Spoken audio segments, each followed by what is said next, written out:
Assalamualaikum warahmatullahi wabarakatuh. Alhamdulillah wa syukurillah, la haula wa la quwata illa billah. Segala puji syukur hanya milik Allah semata. Selawat beserta salam teringin pada junjungan kita Nabi serta Rasulullah Muhammad sallallahu alaihi wasallam atas pertemuan silaturahmi kita pada hari ini. Ya, salam kenal dari saya.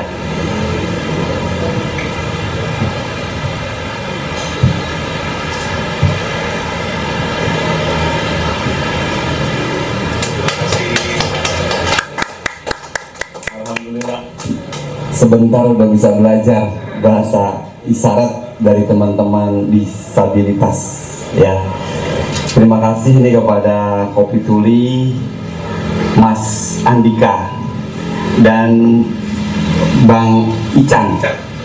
Ini ya, Ican.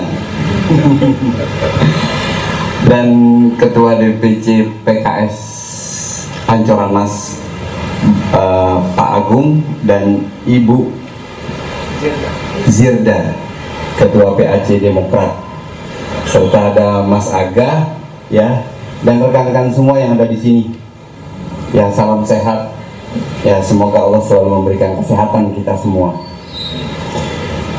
Ya, pada hari ini, pada siang hari ini memang merupakan hari kedua kampanye saya.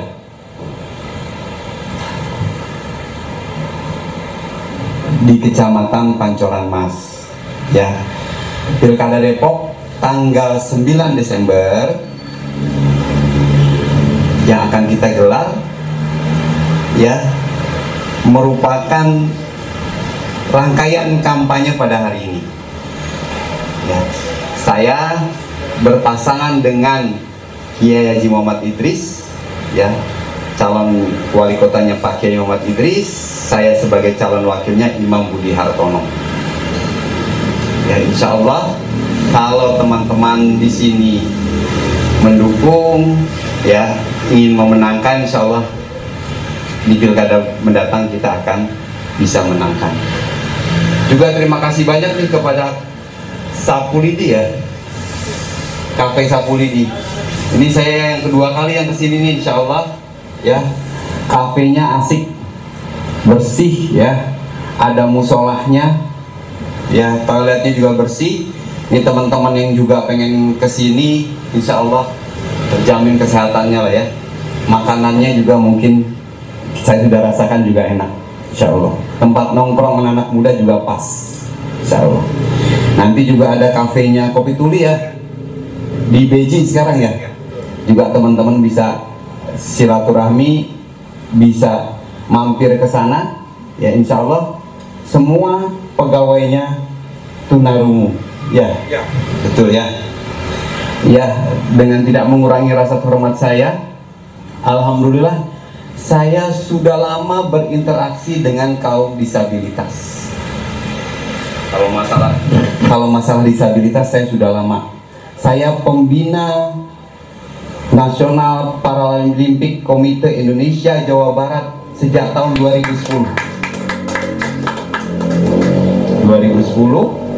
sehingga mereka bisa berprestasi di Jawa Barat. Ya, insya Allah.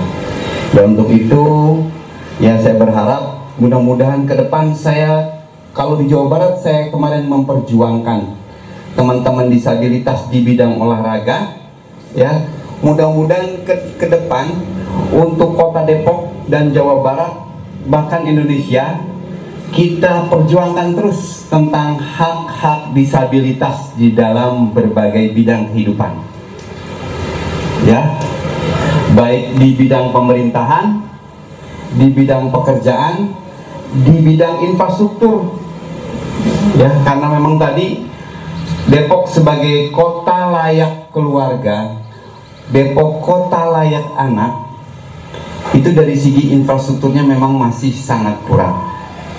Contoh yang paling ringan adalah tentang trotoar yang ramah terhadap manusia, yang masih sangat jarang di Kota Depok. ada trotoar dipakai sama pedagang kaki lima. Ya dipakai sama apa ya? Dipakai warung di trotoar tersebut, atau dipakai sama pedagang kaki lima buat dagang di situ. Ke depan mudah-mudahan kita bisa perbanyak dan kita bisa tertibkan supaya memang infrastruktur yang dibuat untuk orang berjalan tidak dipakai untuk yang lainnya. Itu salah satu bentuk supaya kita menghargai orang, ya, apalagi teman-teman disabilitas, terutama bagi orang yang tidak melihat atau tunanetra, itu juga mengalami kesulitan kalau tidak ada trotoar, apalagi di trotoarnya nggak ada jejak. Kan kalau di bandara, di stasiun itu ada warna kuning, itu yang menunjukkan dia menuntun jalan, ya, bagi kaum tunanetra untuk berjalan yang dia tidak ada pembimbingnya, gitu kan ya. Nah, dengan bimbingan infrastruktur yang ada, dia bisa ikut, bisa menuju kepada tempat yang dimaksud. Yang kedua, yang lainnya yang memang kita harus perhatikan dalam, ya, memberikan sebuah kelayakan dalam kota ramah disabilitas adalah tempat umum seperti toilet, ya. Kalau toilet untuk kita yang nggak pakai kursi roda, kecil muat. Tapi kalau yang pakai kursi roda, dia harus lebar, harus besar, sehingga kursi roda bisa masuk. Harusnya disiapkan di tempat-tempat umum dan di tempat-tempat pemerintahan, apakah di hotel, di rumah sakit, di terminal, di kecamatan, di kelurahan, karena itu namanya ramah disabilitas. Perda tentang bangunan di Kota Depok itu sudah ada, tinggal bagaimana kita merealisasikan dari perda tersebut. Ya, ke depan mudah-mudahan kita sama-sama berjuang untuk teman-teman disabilitas, dan khususnya juga kita berharap tadi salah satu program dari calon wali kota saya dan Pak Idris adalah akan membuat program 5.000 pengusaha baru dan 1.000 perempuan pengusaha. 1.000 perempuan pengusaha. Jadi 5.000 pengusaha baru dan 1.000 perempuan pengusaha. Jadi ada program itu, karena kita paham COVID-19 ini membuat kita banyak yang nganggur, perusahaan tutup, ya, warga Depok banyak yang menganggur. Caranya gimana? Nggak mungkin kita buat perusahaan, maka kita mendorong kepada anak-anak muda untuk bisa berbisnis. Selama kita hidup pasti bisnis jalan, perputaran, ya. Yang satu beli kopi, yang satu beli beras, kan gitu kan ya. Saling berputar, itu perekonomian. Di antara kita itu sudah akan hidup insya Allah. Itu salah satu programnya tentang 5.000 pengusaha baru dan 1.000 perempuan pengusaha. Mudah-mudahan kita bisa realisasikan terhadap program kerja ke depan. Itu pengantar dari saya. Ya, nanti mungkin ada hal-hal yang ingin disampaikan ke saya, kita akan diskusi. Kurang lebihnya mohon maaf. Billahi taufiq wal hidayah. Wassalamualaikum warahmatullahi wabarakatuh.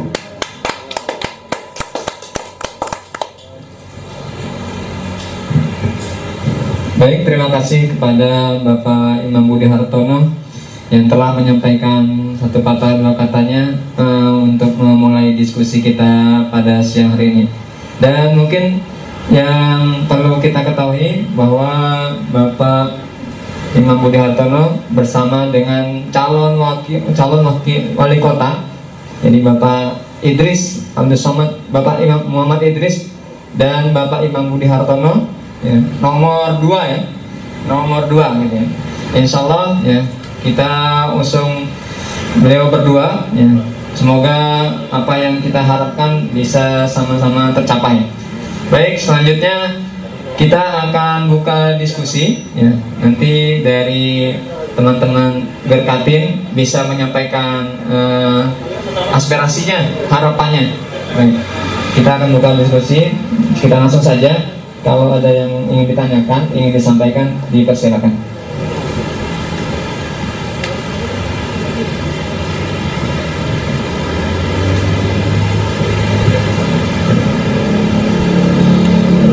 Nama saya Ican, Ketua Gerkatin Cabang Depok, tentang akses disabilitas. Untuk tuli harus paham tentang budaya tuli dulu. Sebab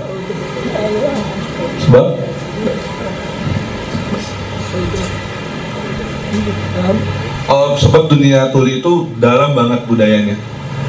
Contoh, tuli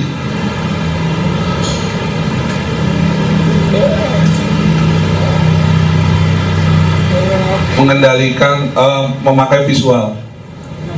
Jadi kalau hotel atau bank atau rumah sakit ada teks ya atau lampu, supaya bisa tuli tahu kita ini adanya seperti kita dipanggil, jadi mereka harus pakai teks karena mereka memakainya visual. Karena kalau dipanggil aja mereka nunggu lama kan nggak tahu mereka. Sama stasiun kereta, akses publik sih Pak sepertinya. Nah. Terus yang mau nyebrang palang kereta. Kalau palang kereta kan bunyi tapi tuli kan nggak tahu jadinya. Jadi harus ada tandanya Pak, kayak gitu. Harus ada hitungannya Pak. Jadi nggak, kalau di palang kereta itu kan hanya lampunya sama bunyi kan. Jadi kalau tuli itu dia nggak tahu. Jadi kalau bisa ada tandanya. Contoh kayak hitung 1, 2, 3-nya. Di palang kereta. Iya. Jadi biar mereka tahu. Karena kalau misalnya lampu biasa doang kan mereka nggak tahu nih, kayak gitu. Sudah seperti itu aja. Terima kasih.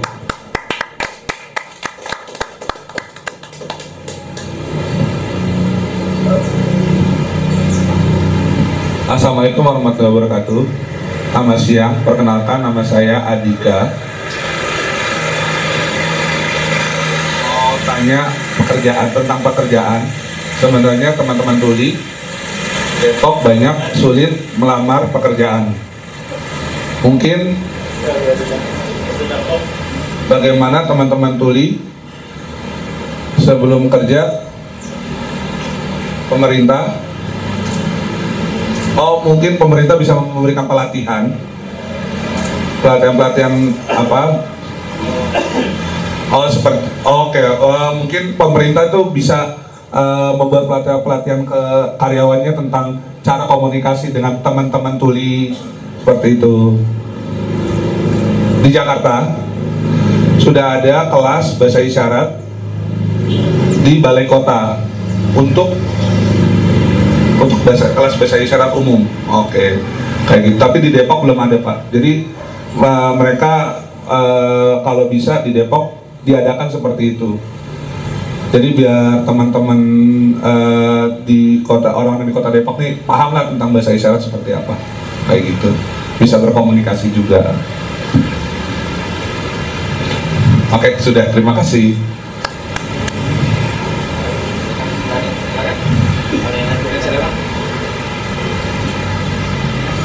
Assalamualaikum warahmatullahi wabarakatuh.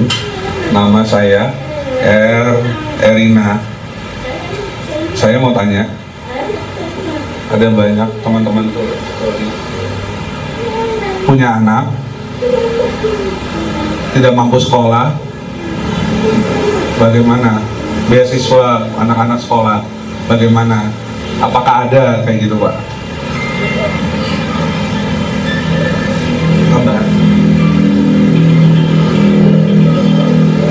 Tentang orang tua tuli punya anak tidak mampu sebab pengangguran. Jadi banyak dari orang tua tuli ini pengangguran Pak. Jadi makanya mereka untuk bayar sekolah itu sulit kayak gitu untuk anak-anaknya. Ya, kesulitan ekonomi. Oh, jadi suami kerja tapi ibu ini baru PHK. Ya. Kayak gitu Pak. Mungkin ada apa? Apakah ada Depok ini untuk beasiswa kayak gitu Pak? Jadi, oke, sudah. Terima kasih. Oh iya. Jadi minta mungkin bisa divideoin ya, biar bisa disampaikan kepada lembaga-lembaga terkait nih. Bisa divideoin, Ji? Mana sih Haji? Oh, videoin. Oh, udah ya. Iya ya. Ini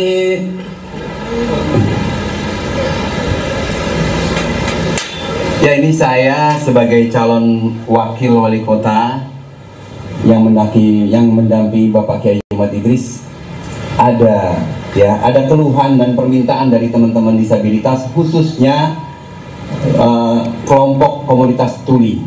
Ya, ini saya berharap kepada rumah sakit, ya, dan lembaga-lembaga yang biasa pasien ya, ketika antri itu dipanggil, teman-teman tuli tidak mendengar. Maka saya berharap ya, lembaga-lembaga yang memanggil itu bisa ya, bukan sekedar suara, tapi juga ada teks yang bisa dilihat oleh teman-teman komunitas tuli, agar ketika dipanggil tahu bahwa yang dipanggil adalah yang bersangkutan. Ini yang dialami kesulitan dari teman-teman tuli. Begitu juga ini untuk PT Kereta Api Indonesia, yang mereka mengalami kesulitan ketika ada kereta api lewat.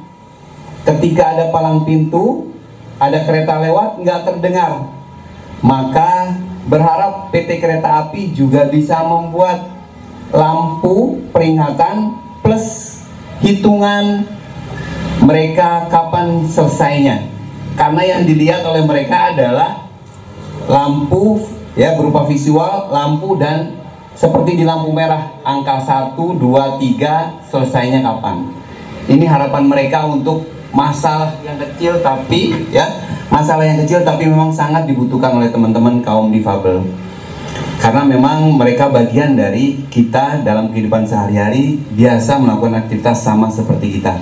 Naik motorkah ya, berobatkah, atau di pintu kereta api.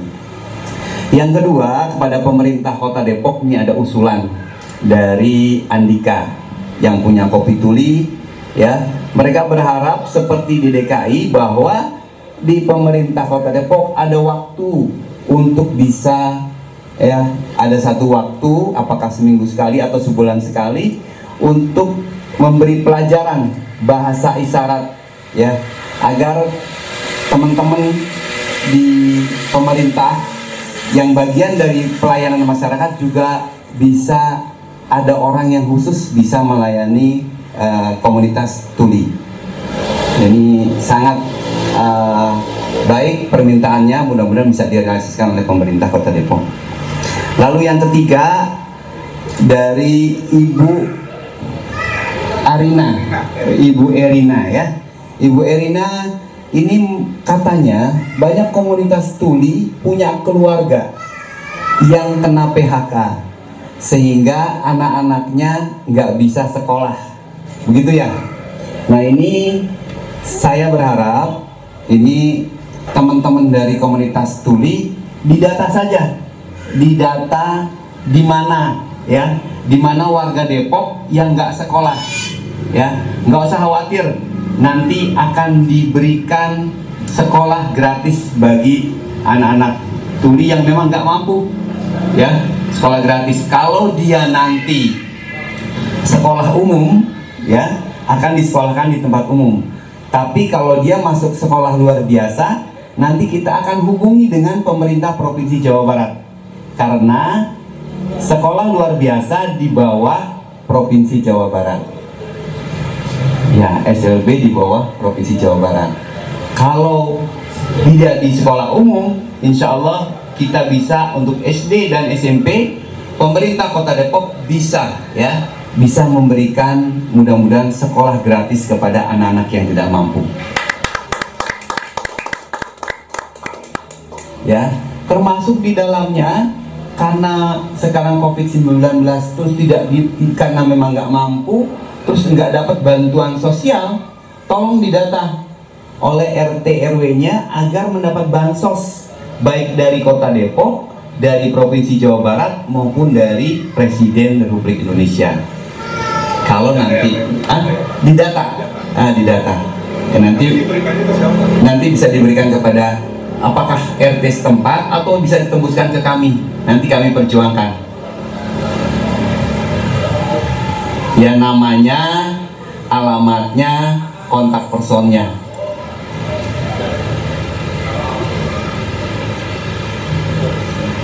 Ya, nanti akan dilakukan verifikasi oleh pihak pemerintah untuk mendapatkan bantuan sosial. Ya, insya Allah gitu ya Bu Arini. Insya Allah mudah-mudahan kita bisa bantu sesama warga di Kota Depok.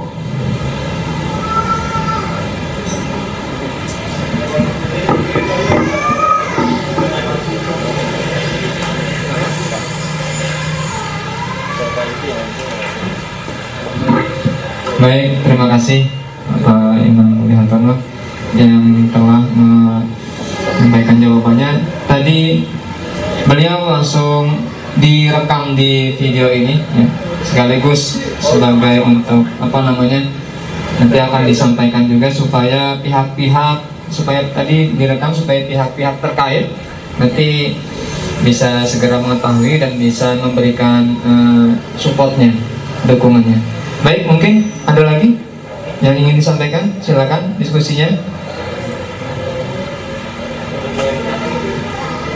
Untuk UMKM dan sebagainya, mungkin silakan.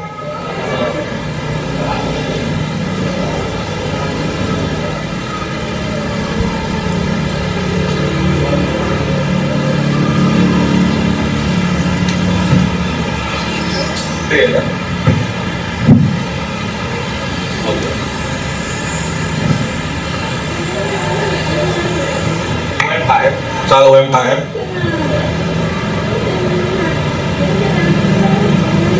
dapat surat edaran UMKM sudah, tapi modalnya belum dapat.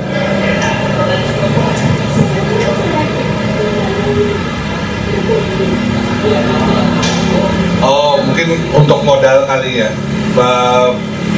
pengajuannya seperti apa, mungkin ada yang bisa bantu kayak gitu Pak, untuk modal kayak gitu. Iya, UMKM banyak tuli di Depok punya kemampuan, keterampilan, contoh ngejahit, kedua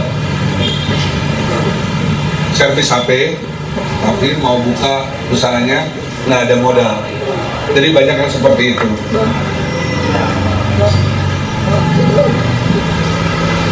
Jadi karena beberapa banyak yang putus sekolah, jadi mereka nggak ada modal jadi sulit untuk cari-cari modal.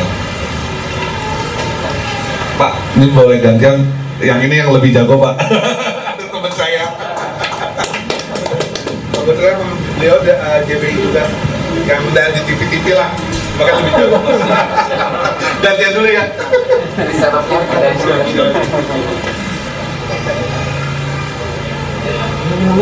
Iya, iya. Nggak apa-apa, nggak apa-apa.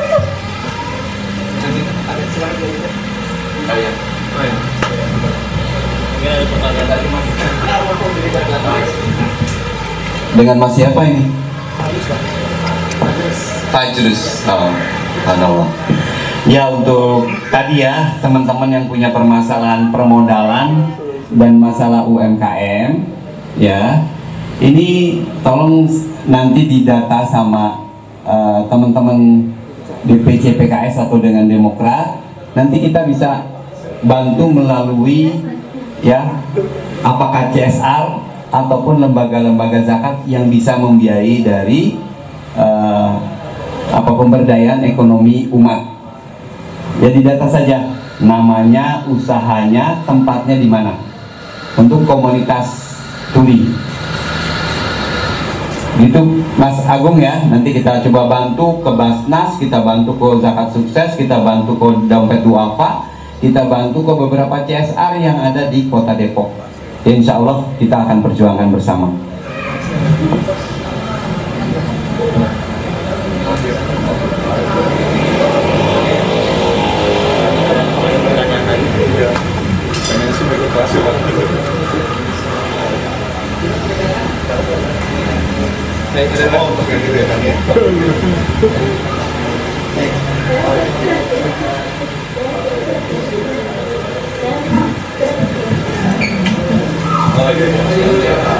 Tadi Ernie bilang, bagaimana seandainya apabila terkait kartu prakerja dan bagaimana khususnya apakah teman-teman itu ada spesifikasi khusus terkait kartu prakerja?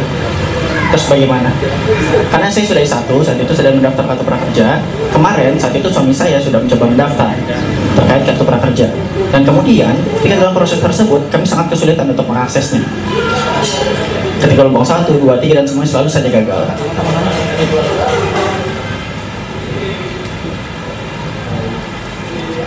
Aku mau tanya, aku pikir terkait mungkin teman-teman semua yang ada di sini, khususnya Kota Depok, ada memang beberapa orang-orang tuli. Dan beberapa di antara mereka mengalami PHK. Dan kebanyakan di antara mereka punya masalah yang sama.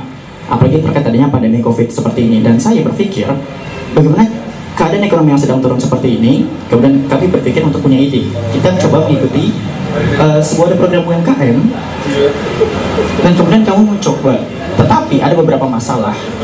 Di Kopi Tuli sendiri, kami mencoba mengikuti sebuah protokol, yaitu yang dibuat oleh Pemkot, ada yang terkait protokol kesehatan, dan juga ada peraturan pemerintah yang sudah dibuat. Beberapa waktu yang lalu, kan sempat kita buka sampai jam 10 malam, tapi kemudian ditutup sehingga jam 6 sore. Semuanya, khususnya di Depok, memang harus mengikuti protokol kesehatan, dan terkait peraturan baru, sekarang ditutup sampai jam 8 malam saja. Dan kira-kira apakah ada kemungkinan kapan ya akan dimulai terkait kembali ke normal yang baru atau sebaiknya seperti itu? Nanti aku akan tetap mengikuti terkait aturan pemerintah, khususnya Kota Depok.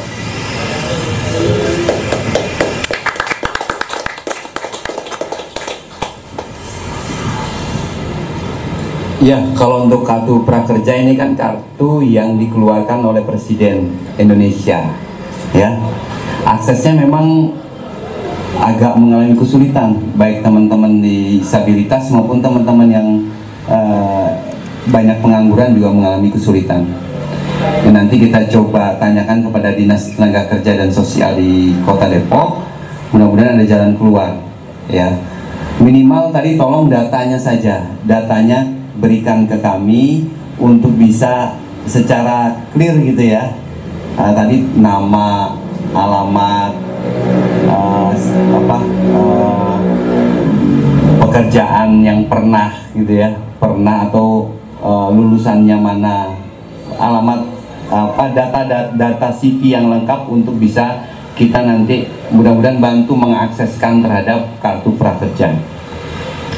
Itu yang pertama. Yang kedua, untuk keputusan Pak Wali Kota terhadap penanganan COVID-19 ini memang ada waktu ditentukan untuk buka tutupnya kafe atau warung ya. Kita nggak tahu nih karena Depok masih warna merah ya. Mudah-mudahan kalau nanti sudah warna kuning kita akan bisa buka kembali sampai jam 10 malam. Ya, doakan mudah-mudahan nih disiplin kita terhadap peraturan COVID untuk menurunkan angka COVID di Depok ya akan membuat kita membuat peraturan yang sekarang ditutup dan bisa dibuat normal kembali untuk jam 10 malam.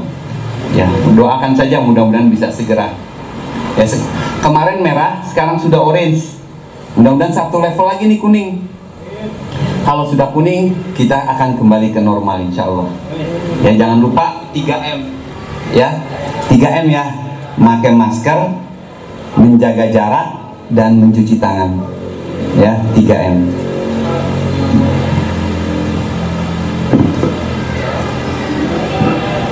Mungkin ada lagi?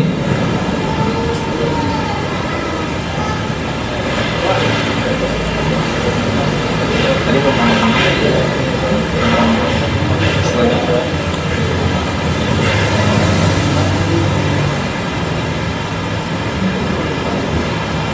Benar?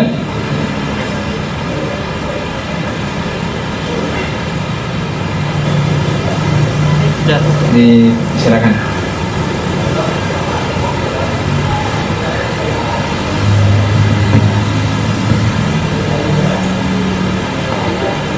Ada beberapa teman-teman tuli yang saat itu bilang kepada saya, mereka saat itu kesulitan untuk mendaftar BPJS. Di antara mereka banyak sekali yang belum memiliki BPJS, dan bagaimana caranya ketika mereka bisa mendapatkan akses BPJS tersebut, karena itu berkaitan dengan akses kesehatan. Dan di antara mereka benar-benar tidak ada yang punya BPJS. Ada beberapa teman-teman aku bilang, ada beberapa tempat yang saat itu mendapatkan BPJS karena saat itu ada bantuan dari pemerintah, tapi banyak sekali teman-teman tuli yang justru sebenarnya tidak mendapatkan hal yang sama. Dan kira-kira itu solusinya seperti apa?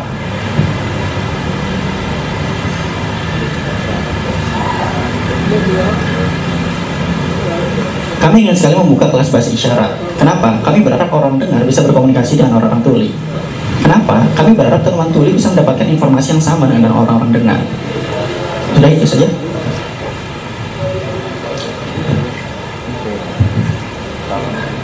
Ya, terima kasih nih. Sekali lagi memang data, ya. Coba didata berapa banyak yang teman-teman komunitas tuli belum mendaftar di BPJS karena tidak mampu, bukan karena tidak mau, ya. Dari pemerintah provinsi maupun pemerintah Kota Depok punya program, ya, untuk teman-teman warga Depok yang tidak mampu. Kemarin saja kami memperjuangkan 21 miliar buat, ya, warga Depok yang nggak mampu tidak membayar BPJS, kita bayarkan, ya, insya Allah, karena memang komunikasi dan koordinasi data yang kurang bagus sehingga mungkin teman-teman nggak dapat. Nah, nanti tolong didata secara baik, ya.